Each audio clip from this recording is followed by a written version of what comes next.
Oh, I was worried there for a second. The go live button like freaked out, and then it just Oh. restarted like it wasn't going live, and then everything turned red.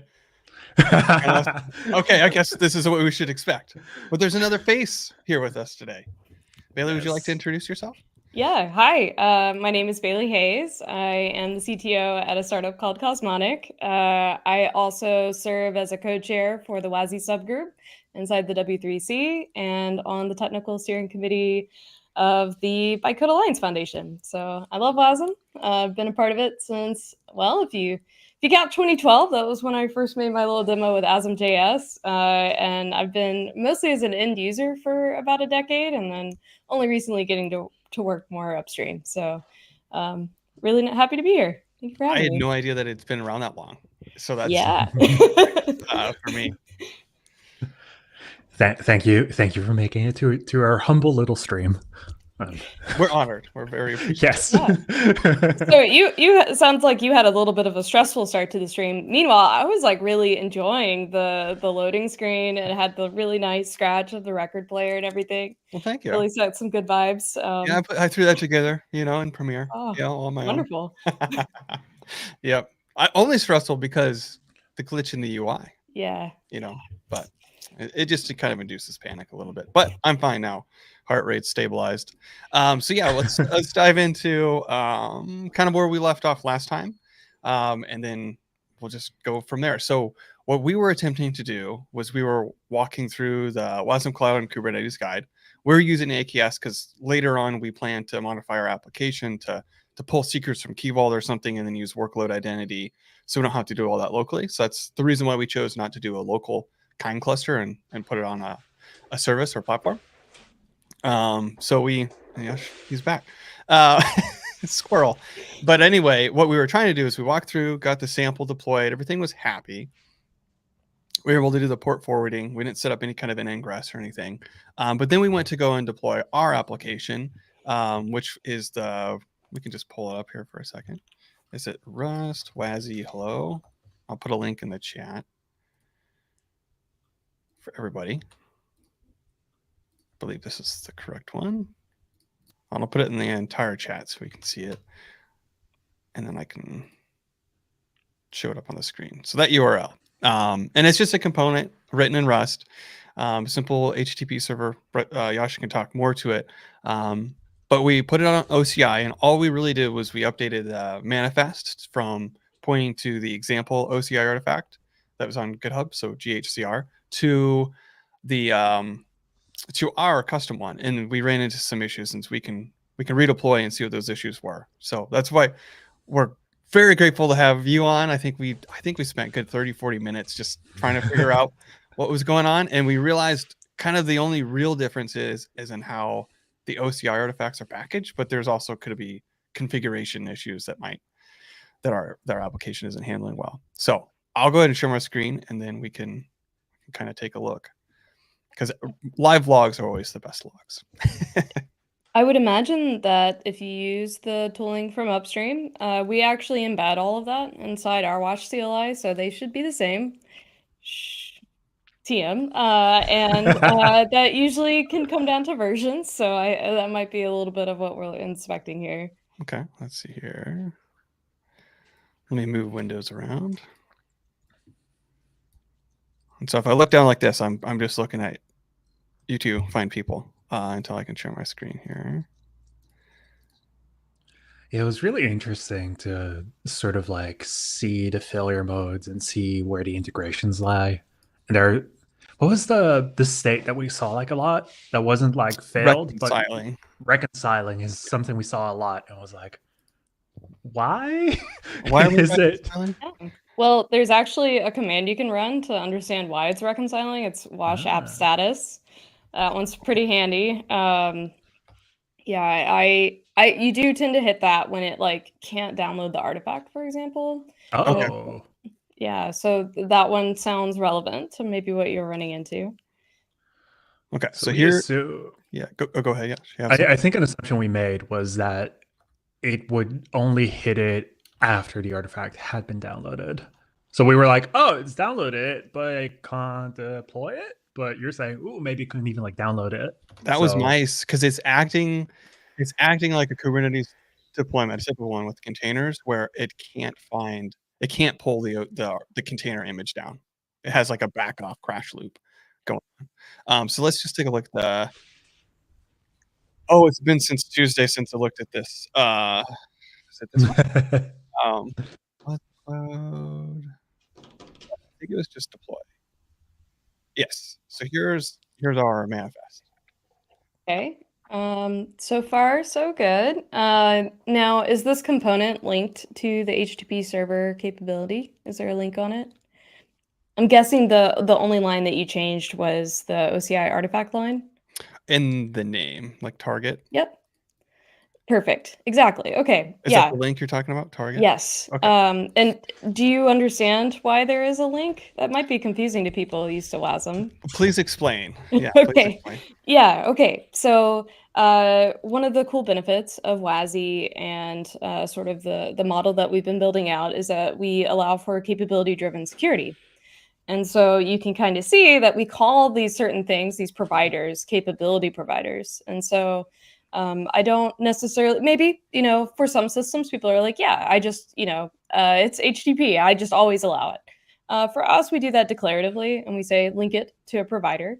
There are different types of providers, even for the same types of capabilities. For example, you could have an HTTP server that has different certs loaded for it, or one has a really aggressive cache, one doesn't, that type of thing, different types of configuration that you could link to different types of capability providers for even the same interface. And so you can see that this one's linked over WASI HTTP on the incoming handler. So hopefully that's all you're using for your WASI hello and not outgoing, just checking. Okay, great.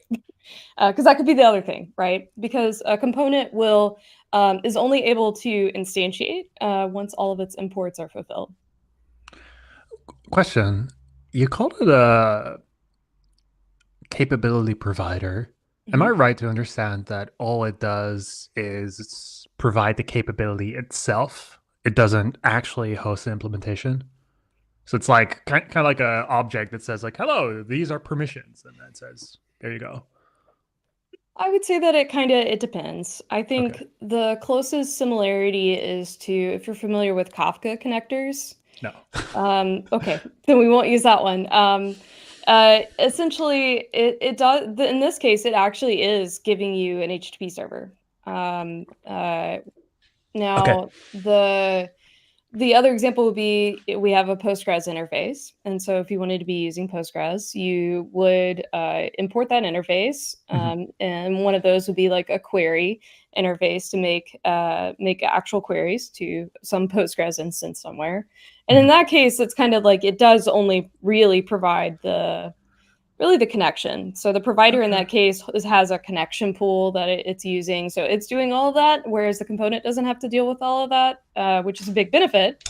Very helpful for FASI style use cases, where it always basically would have something that's already done that TLS handshake to create the connection. And so, you get a really fast query back. And then in that case, it's not actually Postgres that you're linking to. It's just a thing that has the connection. I see. Okay.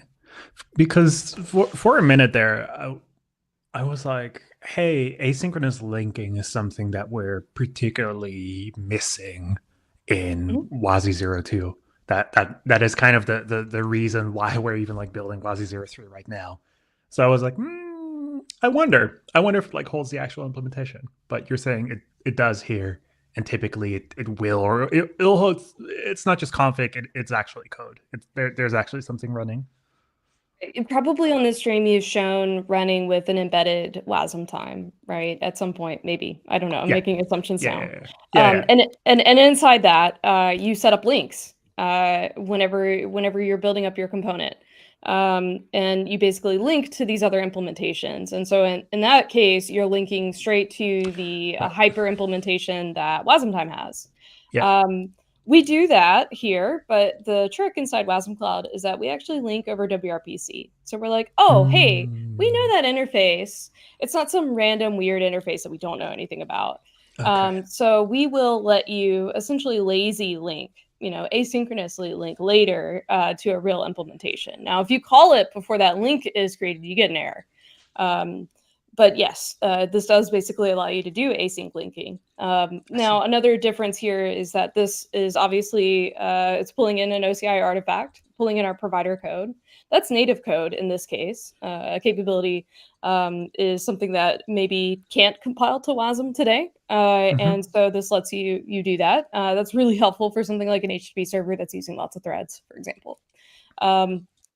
Now, it's important to highlight, too, the difference between your WASM time embedded example and this one is that for what we were running in WASM Cloud, it's actually a separate process. It's running, right now it's running inside, if you're doing the default deployment, it's running inside that same container as the host. So it's local, it's using the same NAT sleeve locally, so it's extremely fast. Okay.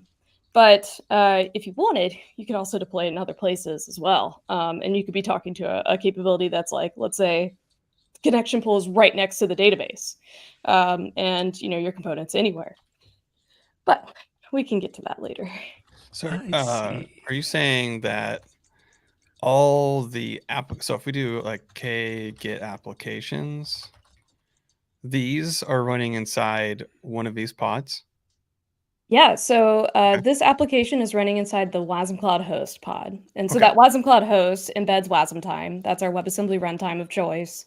And so, on my MacBook, when I'm doing regular old benchmarking, and I use a very similar like Rust Hello World kind of thing to benchmark against, I usually get about 10,000 instances of a single component running easily and happily inside my WASM time, embedded inside the WASM Cloud host. Interesting. Okay. That makes a ton more sense. Thank you for explaining the way the linking happens, by the way. I was wondering about that and like knowing, oh, this uses WRPC internally. I'm like, I That's now the trick. understand how this. Yeah, and Yeah. so most people who use WASM Cloud, they actually write their own interfaces and they bring their own capability provider implementations. Imagine trying to access a proprietary data store and you've got your own stuff.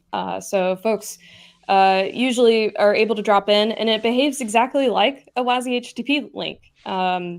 And all of it uses the same mechanics as WRPC. But I think the biggest takeaway is the intention here was to model the linking that you do with WASM time. But create that entity as a formal entity as part of the WASM Cloud ecosystem.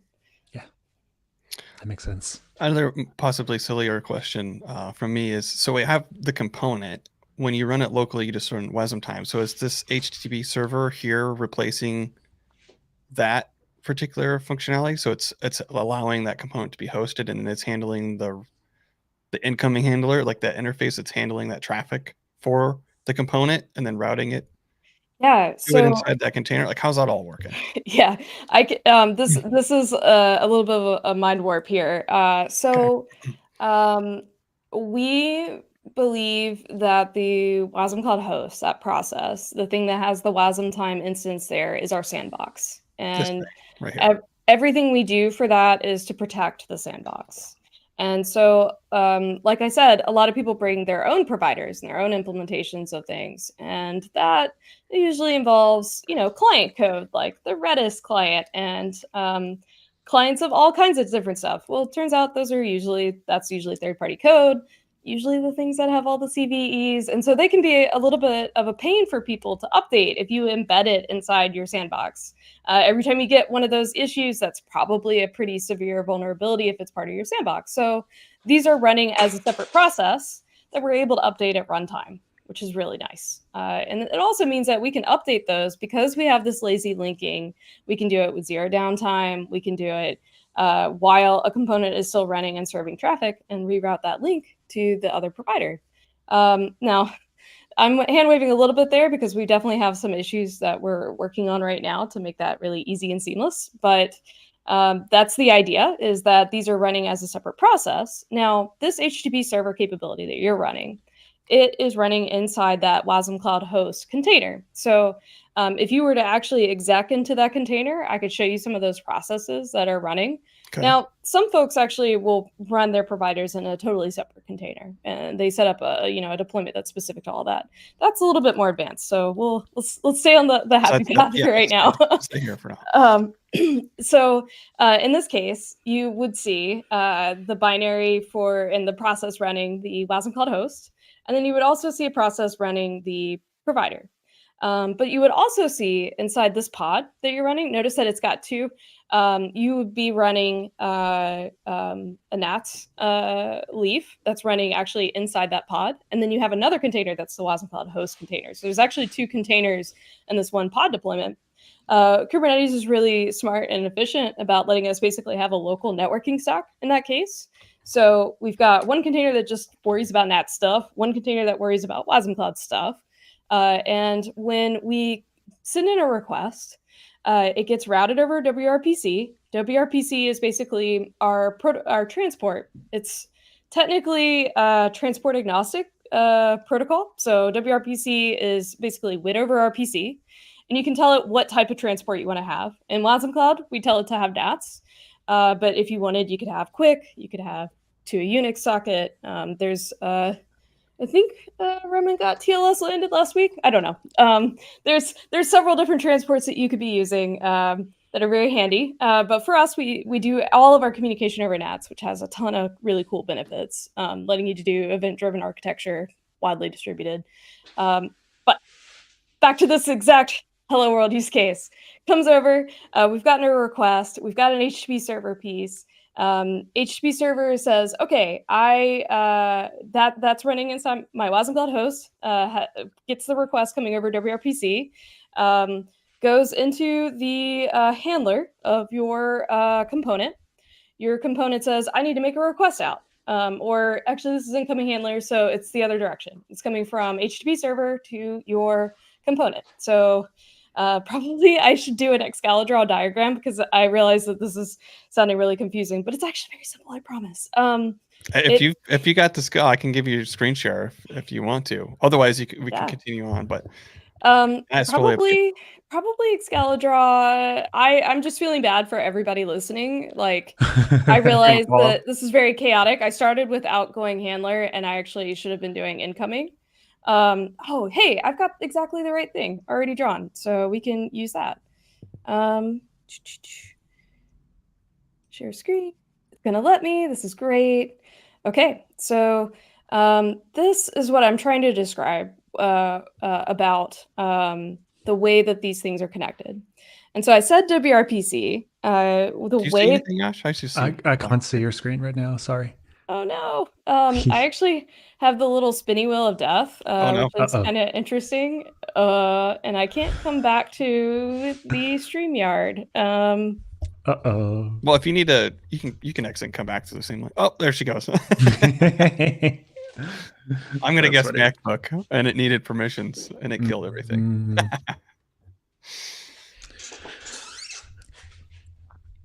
I'm gonna have to. Welcome back. Sorry about that. I don't know. Good. I don't know what happened, but I'm going to try one more time. And then if this fails, then I'm definitely never going to do it again. Oh, gosh, it failed again. Okay.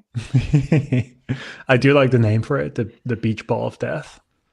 That's definitely what it is, right? You can take a screenshot and you can just take, you could share the image instead of the software. Actually, we have all of these diagrams in our WASM Cloud docs. I don't know how much you've spelunked there, but those are pretty good. Let me do some here. Let me. Do you see the code? Okay, there we go. Yep. WASM Cloud. Where should I spelunk in the docs? If you go into the platform overview, and look at a component. Actually, this one even shows the diagram as well. Go back one. This one. Yeah, this one here. So this is actually showing a component linked to two different providers. In this case, you get an HTTP request. It's coming into the HTTP provider. So this is for, I've got a request coming, and my component is supposed to be serving a response, which is exactly the case that Yash wrote.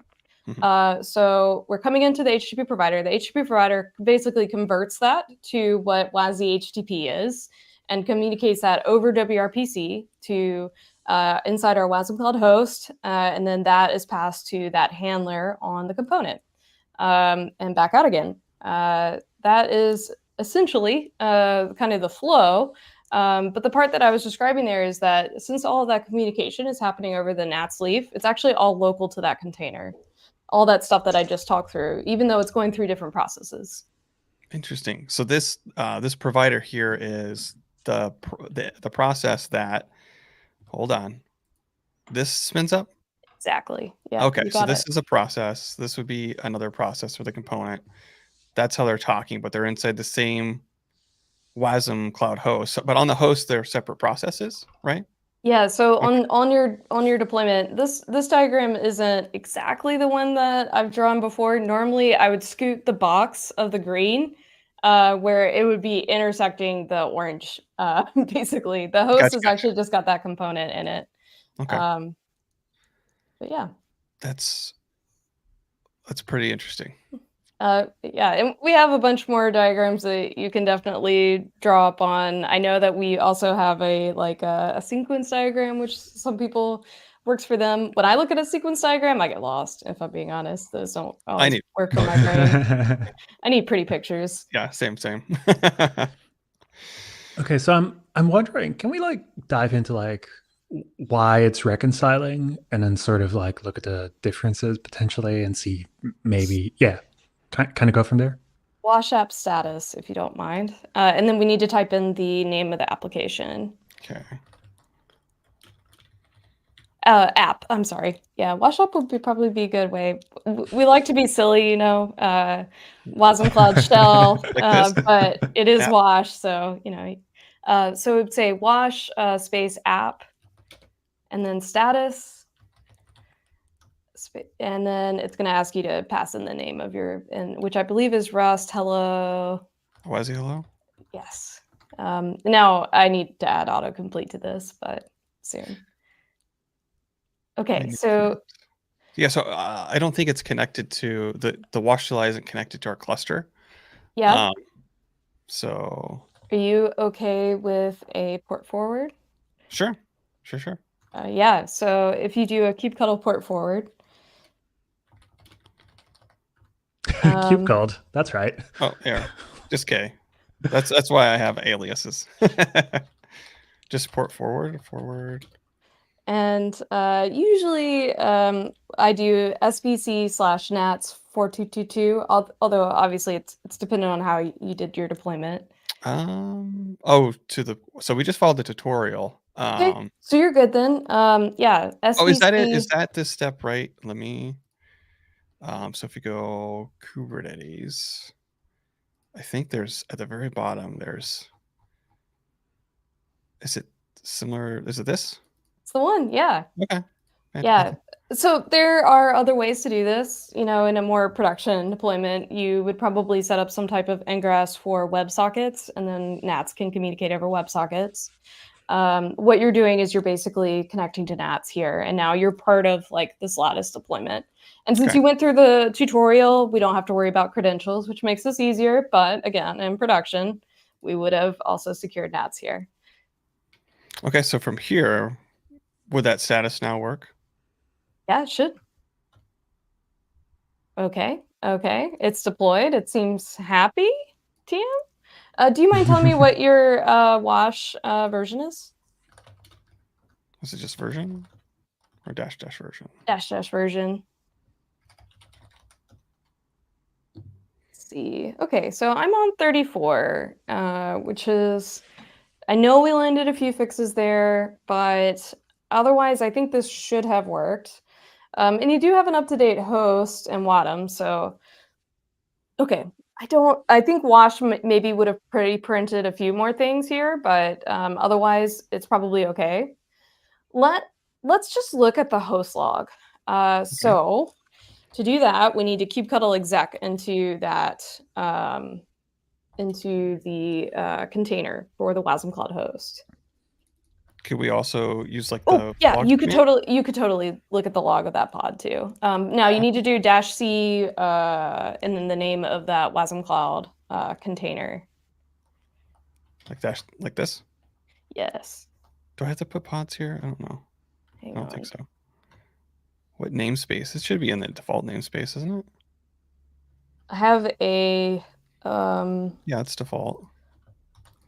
so do -c WASM cloud host. I think by default the way that it deploys, like you have that funky name from the pod name, but since there's 2 containers inside that one pod, you got to tell it the name of the container that you want to talk to. Okay. So it would look like kubectl logs space -c WASM cloud host space, and then hopefully you can drop in the super long funky name WASM cloud host with stuff. Okay, so like that? Yes. Wait. So it would be like Container. -c. Okay, and now delete up to the hyphen after host, Okay. and then delete that hyphen too, space, and then hopefully you can paste in that pod name. Like that? Yeah, yes, and this should work.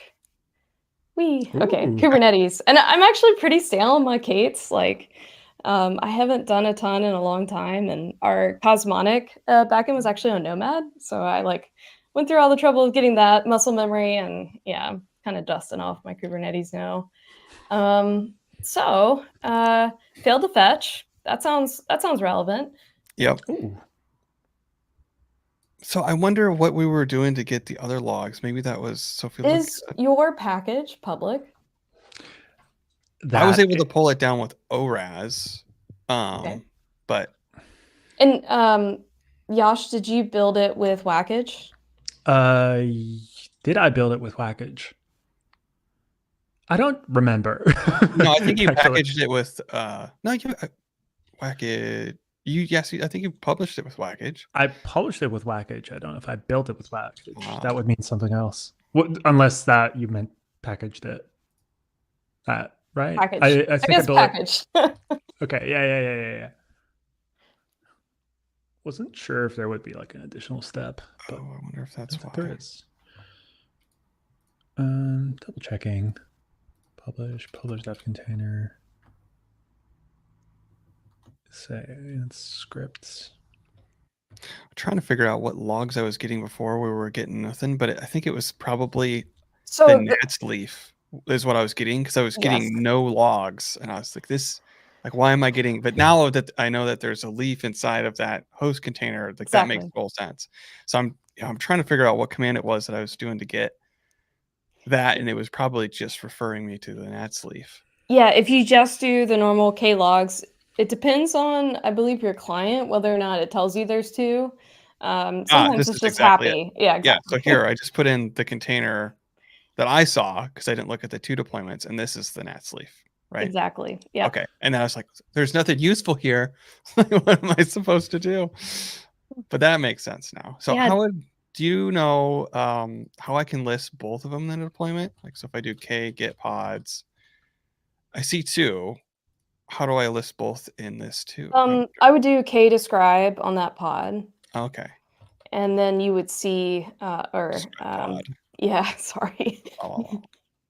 It should be inferred. You know the name. Look up the type yourself. Come on. I know. Maybe like pods in here. Pods. Well, it would be containers inside a pod. There's Nats leaf, so that's the first container out of this Here's list. the containers list. Yep. Yeah. Do you mind snagging and showing me after this little Splunk? There's the 2. That's why it's a little confusing. But once Nats leaf. Got it. Once it's in your history, it's in your history. Okay, I want to see why this is failing. It says latest is currently prohibited in the host. Oh. This option can be overwritten. Allow OCI latest because we're not giving it a version. Yeah, sorry, Yash. My host is giving you like a finger wag that it wants a version on it. We can override it. So if you want to redo your Helm deploy, you can pass in environment variables to your host config. That's one of the CRDs that are in the our operator deployment. Or we could republish with a version, which might be faster. Do you have any version on yours, or were we just using latest to be lazy? Like if we look at this, give me the link. Was that a question for me? Yeah. I don't know if we have a version on it. Let's find out. Would it be possible to republish with a version? That's a great question. So we're trying to automate the deployment. And oh yeah, on that note, did you see that we started work on a Whackage GitHub action? I didn't, but that rules. Yeah, I love that. Yeah. If you automate that, you're making this really sweet idiomatic example. Yeah, would love it if that was in there. Okay. Do you have a link? Is it public yet? It is not done. It is not ready at all. But the goal is to have it ready in like a week or two. So that still a private repo. It shouldn't be private. Well, I can still start it, right? How is Whackage spelled? WAC WKG. KG. Yeah. It is public. It has nothing in it. It is the BA template. Here, I dropped it. Oh, thank you. That's not it. So that's. Let's see. Well, that lucky person is getting a lot of traffic. Oh yes, so much traffic from our stream. Unbelievable traffic. Okay, awesome. Look at that. 0 stars, 1 star. Ooh, let's go. Yeah, I was just letting Yash know because I know he's in the space. Once we got the first version of Whackage like rolling and working, we now have annotations, which made me happy. From Taylor Thomas, who did that work. He had an OCI way of publishing. Whackage also knows a different protocol called Worg. Anyways, the top level command didn't have annotations on it, and so I had to hand publish some of our WASI packages that way. But now, no longer. Now I can easily automate that, and great. I want to do that with the GitHub action before the next WASI release. Perfect. That's perfect. So yeah, I'm looking at my current publish command, and I am not giving it a version. I'm only giving it like a name, I think. Would you be game to drop a version on it? I'm just thinking of like, how would I do that in a way that like actually makes sense for the project? And so Shaw's work too. That's typically what we do for like more dev stuff. Okay, so we could use this instead. Yep. Right? Yep. Great. So right here, I would imagine. Now somebody would have to push that up, I believe. This is there. Oh, right? This is the latest SHA. Recent tagged image. Do you mind hitting view all tagged versions? Yeah. Yeah, so I think what you would see, I need another tag that would have, other than latest, like CC9AD1C is what somebody typically like GitHub action deploys with Docker. They'll typically, if you want to have a non-version thing, instead of doing latest, they will do another tag for the build other than latest and drop the SHA. But somebody's got to cut that tag. Okay. I might steal Yash's and then push pull. Maybe I could do that real quick. Unless that's against what you guys are trying to create here. The other limitation here is like why I'm sort of like not jumping and like like whip it out. It's my keyboard is very slow, so I'm like he's relearning. I cannot type quickly enough to like do that right now in a second.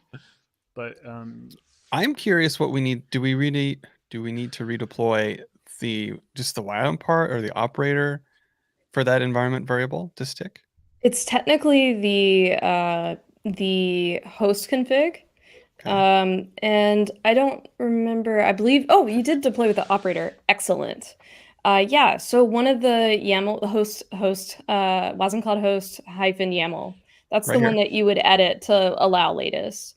Okay. Now, you lose some of our like cool tooling that's like kind of smart about, saying what you've rolled in, what you could roll out, but that's kind of why we disallow it. But you can flip it back on. Makes just for sense. fun. Does this look correct? That looks correct to me. Now, let's see. I got to look up my own docs for how to set environment variables. It's just in VE somewhere. Is it? How useful will Copilot be? Create environment vars. I don't know if this works. I don't know. I don't Let's know. see. What's the environment? We needed this, right? So let's go to the top. Maybe over the spec. What's comments? There we go. Add an environment variable for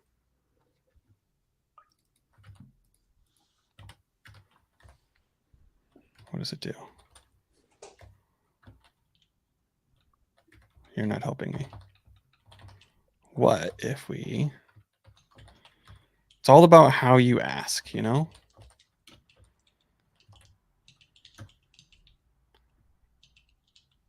There, that looks right. Is it just true? Is it a bool? I think so, yes. Okay. But gosh, I'm not sure if that's going to work or not. I'm kind of curious. So if you're game to try it, let's try Yeah, it. why not? You know? Because Okay. I'm looking at like our fully annotated example inside the WASM Cloud operator repo, and I don't see it. It's just an environment variable on that container, right? Yes, So we but could this is technically a this exec is into a it. Go ahead. oh yeah, you could do that, but I don't know if that's the right way, right? You want your operator to restart that pod with the right environment variable set on the container. So the question is, does this CRD and the operator that operates the CRD take EMVs off of the CRD and apply it to the right container? I don't know. And this would be a good bug to find out because it should just Well, work let's find DM out. that way. But I don't, my money is that it might not. Yes. Let's see here. All right. I wanted to make sure that I copied this command right here. Star this. Is there a way with your @win to just star thing? That would be like a favorites in your history. That would be a neat feature. You know, get to it. I know they're working on a graphical version of Adwin, so you could like save like a workbook type of thing, and that would be very helpful. But That would I be don't know lovely. into CLI. Yeah, Just like this one's helpful. Like put this in on a different list. Something like yeah. Okay. Let's see here. Okay. Apply -f. WASM Cloud. Invalid infield. value. I appreciate that it erred. Okay, all right. I'll tell you what. I'm gonna see if I can take Yasha's example and push to my own repo. Thank you. There should be a use as template button on the actual thing. Oh, sick. Okay. And then if you command F for latest, latest is hard coded. Just change that to a version and run the command, I think, is enough. So I'm curious. Create the host. So the place to see the way that we can pass in environment variables, I would probably look at the operator code, but that's like reading code, and that's not a nice place to be. Should be pretty quick for me to knock this out. Would it be nice to have a Helm value for that? And then Oh it just yeah, trickles down through all the configs? definitely. Definitely. Right now, the YAML for that is not well templated. It is just straight YAML for that value because it's almost like applying a values.yaml because there's not. Yeah, it's straight from CRD to the value that you deploy. Okay, REST WASI-LO, is that the right repo? Yeah, Use that's this right. template. I've never used templates before. It's my colleague Aaron who was like, "You can turn this into a template." I was like, "That sounds sweet. Let's do that." All right, we're rolling. Yeah, I love that. I love that idea too. We need a lot more templates for showing people how to just get started with WASM and WASI. Yeah. So our idea for like what we're building is on the one side, we want to build applications starting with Rust because that's what I'm most familiar with, and I'm like the strongest on the coding side. Josh is like our resident in this stream. We have one Josh for ops. We have one Josh for code. That's how we're yeah. So I'm working on starting- my coding. I'm just not quite there yet. Yeah, I mean, I'm working on my ops. I'm definitely not there yet. But it's like built as its own repo and make sure that it is able to like release using the WASM encoding, the WASM OCI encoding, standard tooling, integrated with actions. Make sure that that feels like it's a whole project. On the other side, start building out samples for like how to deploy this and how to actually use this. Because we are part of Azure, we're starting with AKS because we'd like to have a good answer for like here's how you like run this and you deploy these applications, and make sure that both can be sort of connected to each other. So instead of Rust, what if it was JavaScript, or what if it was .NET? Like that should all just like an end-to-end mapping of like code to infra. And yeah, we're starting with WASM Cloud because we did a little spelunking. We tried some various things and we got to first with WASM Cloud the first time around. So now we're like, okay, let's use that as our foundation. But we want to try different things too. But yeah. So I just got phone to friend help. We have a value called allow latest : true that you can put inside that WASM Cloud host YAML. So we, instead of allowing you to pass in any environment variable, you gotta match the ones that we know about. Okay. And this would be deployed when the operator is deployed? And that configures how the CRD is going to be created? Basically, these are values for the CRD. Gotcha. I believe if you scroll to the top, you can see that, yeah, the kind is a WASM closed host config. Okay, so this is a version of what I was modifying, just filled out with all the right values. Exactly, yeah. Okay, this is our documentation for this right now. It could be a lot better. Also, WASM Cloud's a CNCF project. There are, chop wood, carry water rewards for working on CNCF projects and improving documentation. And I definitely put in for our Eric Gregory, who does doc for Bytecode Alliance and for WASM Cloud, and previously at Marantis for WASM Time stuff for documentarian chop wood, carry water. He was definitely my nominee for that. I should probably get more involved with the CNCF stuff. I'm just so is that just like a custodian type award? Maybe that's not the right term, but so there's awards for different types of goodwill that you've done for projects. Is that what it is? Carry water. There's a lot to open source projects that people don't realize, and it's triaging issues. It's welcoming people to the community and asking questions, and writing good documentation, which developers can be not so great at sometimes. Even technical writers struggle sometimes. So that was my previous role before this. So I was an SRE at Stack Overflow. That kind of like was kind of the end of the road, not really the end of the road, but where I switched more into different disciplines. But so I was a site reliability engineer at Stack Overflow for a while. Then I joined Microsoft as a technical writer for like 18 months. And then I moved over into advocacy because I enjoyed the writing, but it's one of those, I enjoyed, the reason why I took the role is because I really enjoy writing outside of work. I became an MVP for a lot of the blog posts and conference talks and stuff I did in the area that I was working on. And I was like, it sounds kind of fun to do that full time. And then I did it full time. And I was like, you know what? It's not as fun full time. It's not that it wasn't fun. It's just when you do something full time, it eventually becomes a job, no matter how much you love it, just because you're forced to do it all the time. It's not an option anymore. Part of what makes it fun is that it's optional.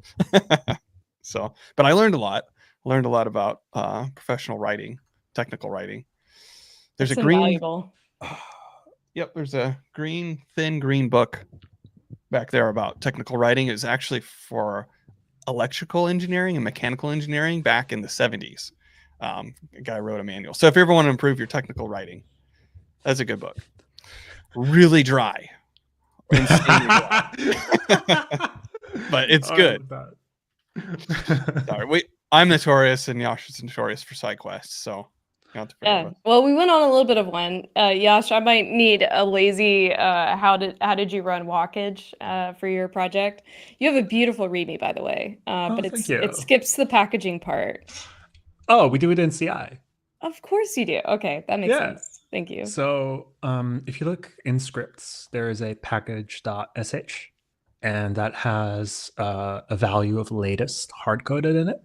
What we want to do is we want to tie this back to releases. So when we say, hey, we're ready to cut a release, there should be an action for that, cuts the release, kicks in CI, does also like publishes a package. And we want to automate all that. We haven't quite done that. So right now, I believe you can manually trigger the action. And if you, I think, just push like, tag this as 02, 03, whatever, then it'll just publish that. And hopefully that works. So I'm riffing the image name now. Yeah. And oh, I see exactly what you're talking about. Okay, well that's easy. But I believe that we also redeployed things here, and we should be able to get back into that container logs and see if instead of execing in, Josh, do you want to try using the log command that we had before? I think we'll see that it's either got a new error or maybe worked. Oh, it's got a different so the CRD got updated, so then it regenerated the pod, so now we've got a different name. So I was trying to there. So did you have a different path you wanted? Were you able to publish it with a version? Not yet, but I think if you redeployed with that version, you should also have actually. Is there timestamps for the logs? Because I wonder if that's old logs. There are timestamps in there. Okay. What does that translate to? Just look at the tail end, which is 45 or 58. No, that's 58. 45 seconds. So that was a minute ago. Okay. So yeah, probably still having errors, failed to scale component, failed to get latest. Yep. Josh, did you mean to publish the WASM32 WASI P1 version here too? I don't know the answer to that question. So the answer is no. I didn't mean to, but should I have meant to? Well, it's just something I saw that looks strange, but I guess I think we Yash and I have many hats. And instead of in the context of getting the stream working, my hat was, oh man, now that we've got a new target out, probably we need to fix the cargo component. Yeah. Yep. Well, we don't have the new target out. That is happening in a week. Okay. Yeah. And we should have that patch ready and loaded, and we don't, to my knowledge. So in a week, yes. So I believe I just published v0.1.0, and now I have to go to my packages and set it to public, but then if you're game, we can change the WADM YAML so that we're using a versioned OCI artifact. Sounds good. Let's see, packages. And that was a pretty good experience, Yash, on taking yours and just getting it working. It did take a long time to install cargo component. I probably, in hindsight, should have used the binstall version of that, just so that I would have gotten you something faster. But all right, my package is now public. You will need to, instead of Yash, it's Ricochet. Oh boy, you'll have to spell me through. Terrible spelling. Yeah, RICOCHET. Yep, and then instead of latest, do v 0.1.0. Yep. Hey, Copilot guessed it. It knows you well. It knows you well. You must have a lot of code up there. A dangerous amount of demos. I like that dangerous amount of demos. This is the deploy. So let's delete our current one, and then we'll redeploy. Yeah, is that deploy YAML? Is that a oh, that's the WDAM YAML. Okay, got it. Yeah, the application manifest. Okay, that looks good. Type up. Deployed. Does it change? It does not change. Ah, oh no. There we go. There it is. Let's look at the logs. What we got? Is it this one? Yep. API errors. Timestamp. 2 minutes past 46 seconds. Yep, that's right now. Failed to fetch. OCI reference ricochet. Failed to fetch. Registry error. Envelope. Manifest unknown. Oh. Manifest unknown. That's a new one. That would mean that it doesn't recognize the OCI spec, which would make me think that the version of WASM Cloud that is deployed inside this cluster is old. Fun fact, cool thing that we did collaborating in the CNCF working group is create a new manifest spec for WASM components. WASM Cloud was, I think, the first platform to support it. But even if we were the first, it was not that long ago. And so if you're not using a newer version of the host, it would make sense that it doesn't recognize this manifest format. Okay. How can I check the version of the host? It would be And the describe of the pods? Or the containers? These are good questions. Well, I think if you do wash get inventory, we might see some good info on that. And so this will tell you all the hosts that you might be connected. Because if you wanted, you could actually deploy a host locally on your laptop right now by saying wash up, and it would actually automatically connect to this lattice that you're running on. But I'm getting ahead of myself. I have a laptop. Oh my goodness. Yeah. Oh, are you on a desktop? Cool. I'm not. I'm on a MacBook. I just like. Excuse me. I'm on a desktop. Excuse me. My gaming PC is over there in the corner, so I can look at it in the corner of my eye and think about, like, you know. Oh, the PC gamers so offended at such things. I don't know. I'm just joking. All right, here we are. Okay, we don't put it in the inventory. That's a bummer. The way to know definitively is it would be deployed as part of the Helm chart. Okay. Well, I used the Helm chart in here. And you said it was the WADM? Well, no, it wouldn't be part of the WADM. It would actually be part of the host config CRD. It has a version inside it for which version of WASM Cloud to use, like this. Would it be this? So do you know the one where we would have tried to apply allow latest? Oh, okay. Right here? Yes, that one. So instead of version right here. That's old. That's the problem. That is the problem. It landed in a minor version update of WASM Cloud. And so we're on 1.2.1. Oh, that's wow. Well, here's my Twitter, anybody, or X. See doodles. Yeah, I refuse to call it X. I always say Twitter. Yeah, it feels better. Hachyderm's great too, by the way. What is? Sorry? Hachyderm. Okay, so you're editing what is essentially the application manifest, and what we need to edit is the host config. Yeah, that one. And then that should be 1.2.1. Oh, we are way back. Well, we cut releases fairly fast, so it's not necessarily ancient or anything, but it definitely landed in a minor release. Okay, and I could just redeploy. Where's my? When we started this stream, I was like, oh, maybe we missed something obvious. And like the further we're going along, I'm like, I'm glad we've got an expert here. Yes, this has been would have figured this out. I'm an expert on the Kate side, but I know enough to be dangerous. The 2 pods thing, that would have been if I could have got to those logs, because that's what I kept talking to Tasha. I was like, where do I get the logs, man? Like where are they going? Yeah, we were trying to K logs command, and it was like it just wouldn't like tell us. Oh yeah, so here's one I meant to file an issue with it. I think it's this one. Yes, this label for some reason Yeah. My WASM Cloud cluster label is something that you would have in that host YAML that we were editing.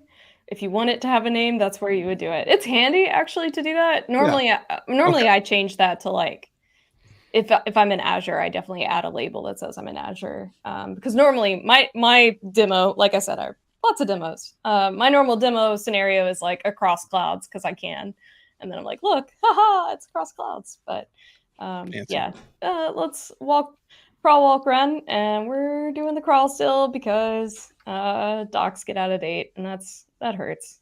We should automate that. This one. Yeah. So we got, so it redeployed because we changed it. Looks good. No restart, so it worked. Maybe. Yeah, that's okay. So now we need to get the logs, but from this one. Nice. Oh, it says it's working. Ooh. Do you have an ingress set up for the port that the... No, we'll do port forwarding just like the cool docs suggests. I think it's maybe up a little ways. Yeah, and my kind script is basically this, but just each step, automated. But do I need to get the name? Oh yes, that's my bad. I need to store that in a variable. Hold this.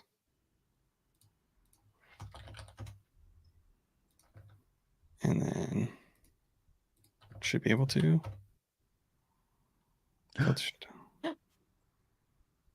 Oh, we got this before.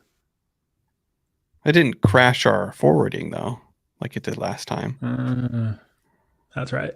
What's in the host log? Let's split this again. Let's see here. Nope, that's not what I wanted. This one. All right. All right. Some 008080. I see something about config not being right. That could happen if Wadum got in a bad state. What's Wadum? That's the scheduler. And so if the scheduler is not sending config, aka the thing that says listen on this port, then that would also explain why you're in a weird place. And so we updated the host, but we didn't update Wadum. So that part is a little suspect to me. Okay, well, we could update the bottom, couldn't we? Yeah, I think so. And then that should kick it. So if we search for Wadum up top. Right here. And so right now, also notice we do two different Helm deploys, basically, right?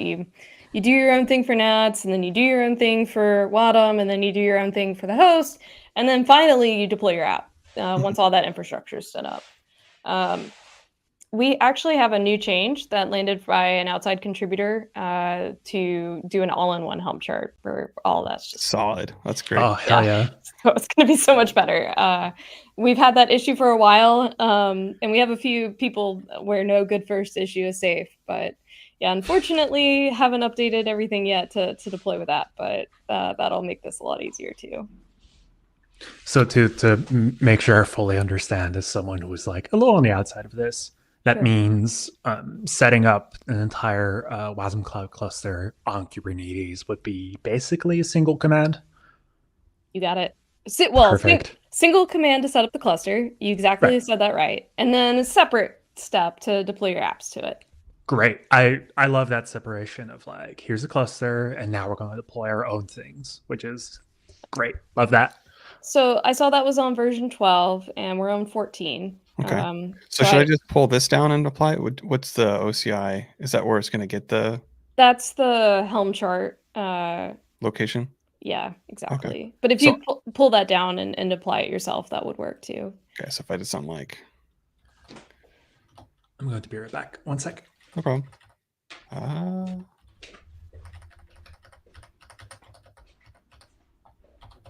There we go. Like that? Yep. And then instead of 12.2, let's do 0.14.0. Like so? Yep, that's it. Okay. Oh, I need the F switch. Does that work?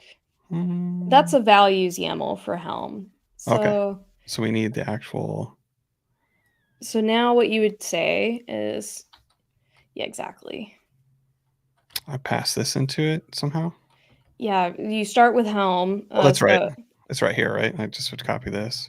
Yeah, and then yeah, Helm install wadum -f your local file space that OCI ref. Got it. Like that. Yeah.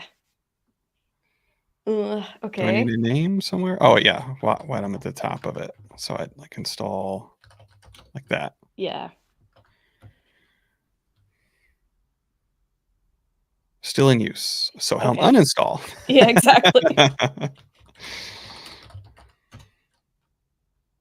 There we go.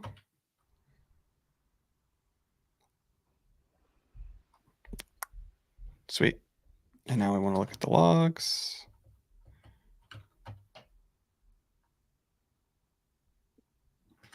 What's the timestamp? It was a while ago. It's gonna take a second or two to spin up. What I would do actually is delete pod. That way the host will restart with a new wadum. This one?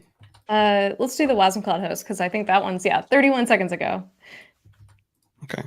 Yeah, so wadum's got to wake up, join the Nats cluster, push some config, try to catch up with the event stream, replay everything. That's probably my favorite part about Kubernetes is just if you want to kick something, you just delete it. Yeah, just eat it. It'll figure it out in a second. Yeah. Okay, that's up and running. Okay, let's see that log.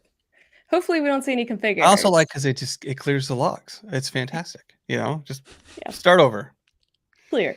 Yep. Well, I probably need to change the name of the pod now. Okay, pods.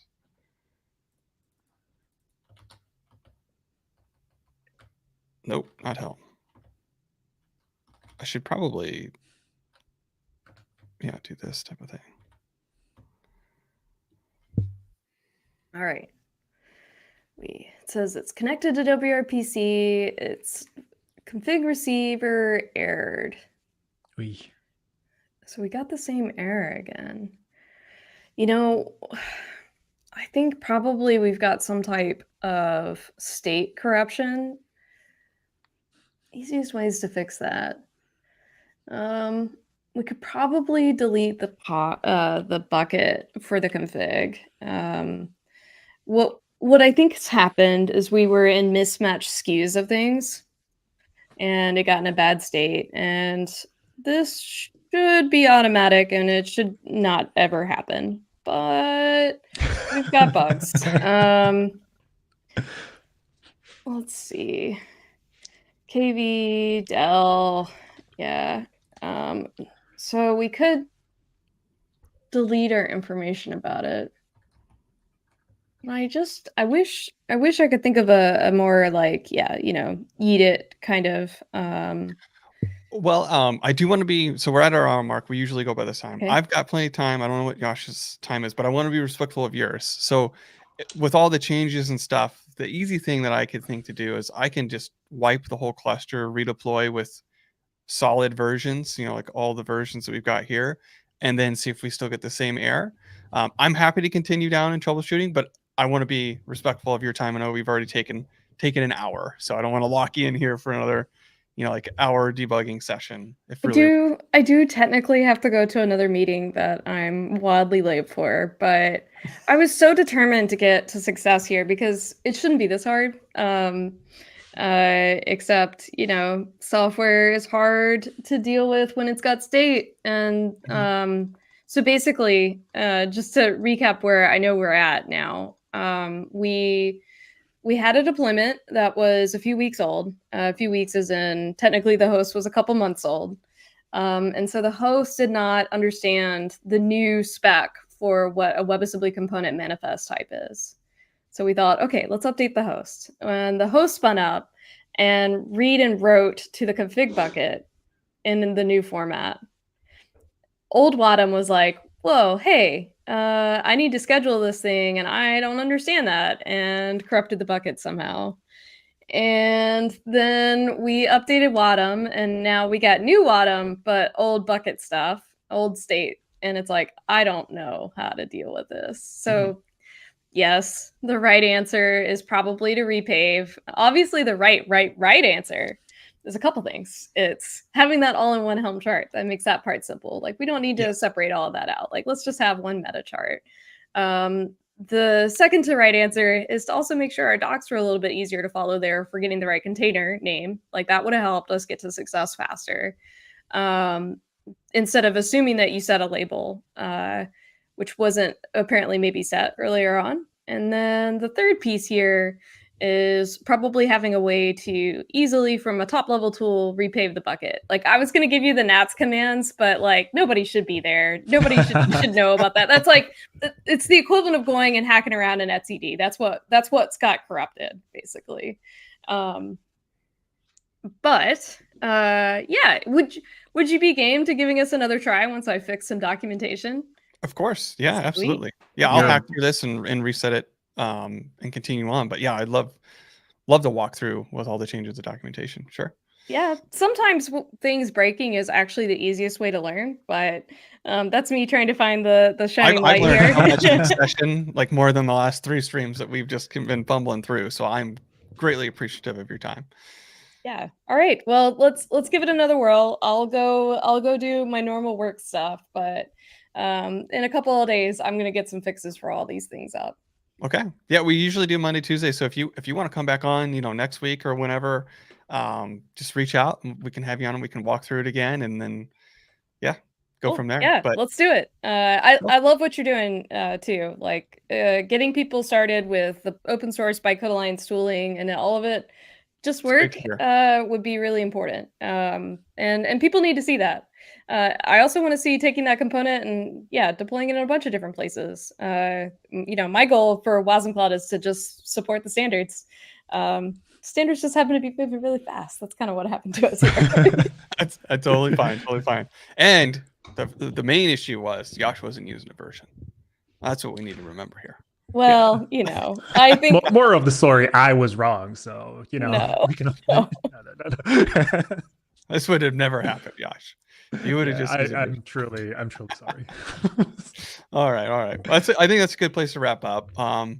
I'll work on in the downtime here before tomorrow, tearing this down and then rebuilding it and seeing where we get. I suspect that we'll be able to get to our application. But if not, we'll reach out and then we'll hopefully have you on next week or sometime in the near future and kind of, do a second pass at everything. So yeah, let's do it. All right. Well, thank you so much for joining us. And I guess with that, we'll end it off, and everybody have a good day. We'll be back here tomorrow, same time. But until then, see you. Thank you. See you.